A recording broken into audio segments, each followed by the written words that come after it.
There's a place, a school, an institution where a professor resides. Listen to words of Professor Buitron.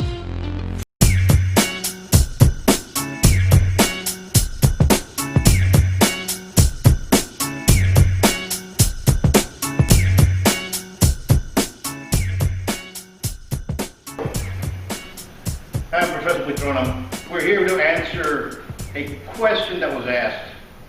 Just like you have signature and regional kicks, you also have signature and regional punches.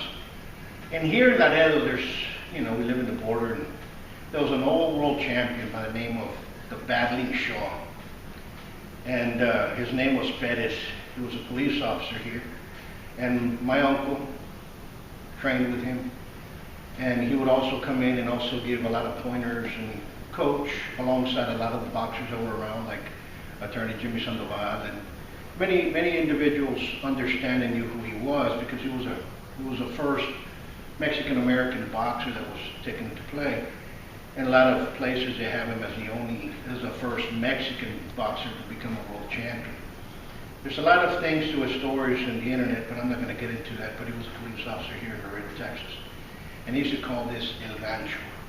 Now a lot of people call it the Mexican hook or El Gancho Mexicano, because this has been specialized from this area and kind of absorbed into Mexico, because he fought one of the legends of Mexican boxing, Kid Azteca, and he actually beat him, and then later on I have to believe he got beaten by him, as the story goes, but he perfected the Gancho. And the Gancho is a hit that looks like a hook and an uppercut kind of cut in the middle, and it's usually delivered to either your kidneys, your spleen, your liver, your kidneys, your spleen, and it's done in that fashion.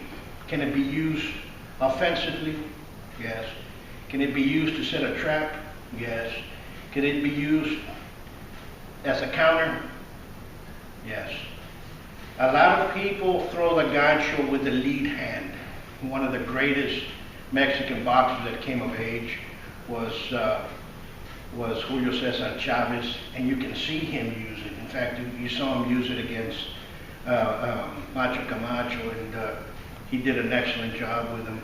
And you see a lot of the other Mexican fighters, boxers that come out, and they have the Gancho in their arsenal.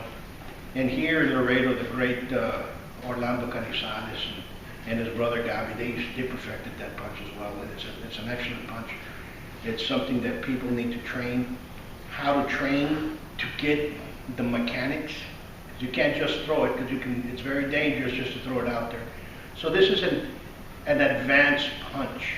This is not something that you teach somebody that's just starting boxing and he's going in the gym. This is somebody that's a little seasoned, a couple of burns underneath him. He's been rolled a couple of times, both in a smoker and maybe, and then he's moving up on ranks in the fights. And that's when you start teaching them the intermediate stuff and everything else, because you don't want to hurt your students. You do not want to hurt your boxers, especially ones that go into the ring, because remember, the ring is dangerous. It's the place of truth.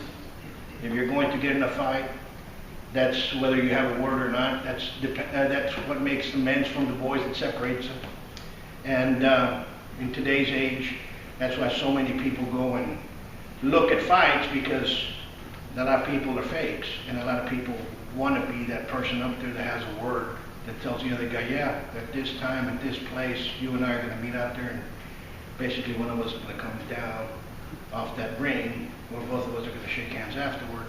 We're going to have a nice little walk of destiny, and that's where you separate the men from the boys, in the ring. So right now we're going to cover the Gancho.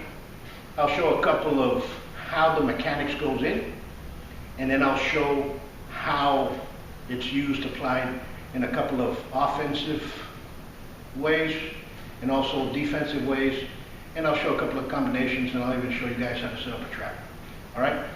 Now, to explain the Gancho, as we're in a guard position and he throws his lead, his jab or his cross, let's look at it this way.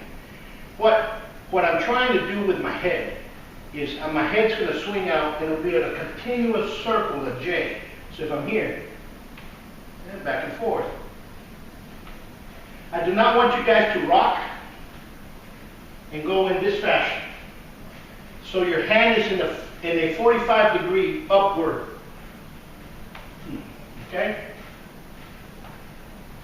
Your hand's in protection as it comes in and back. Very light. Okay? I'm going to show you from the back how far my head goes out for me not to show you all movements that can give you bad habits later on in the future. If we're in a guard position and he comes out, I do not want to do this. Okay? So I do not want to be like a bubble head. It's going to be a continuous J. Comes in.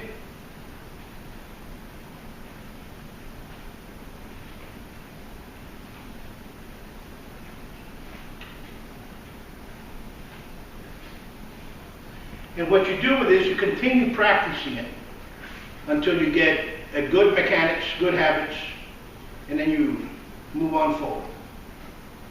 So right now, as a offensive move and a counter that we're going to use, we're going to go very light here. We're going to go jab, cross, gancho. Okay? Jab, cross, go up to the side, gancho. Comes in. Remember, put your striking inside. Okay? Till next time. All right, we're going to look at it in a defensive structure, the gancho. Okay? So, first, he comes in jab cross. Okay? Continue, jab cross. Now, jab, cross, down. See? Okay. That's how you start.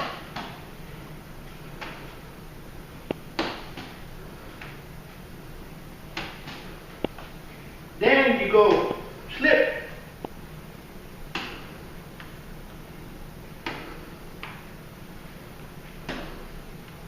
At first, lightly. Then slip. Right?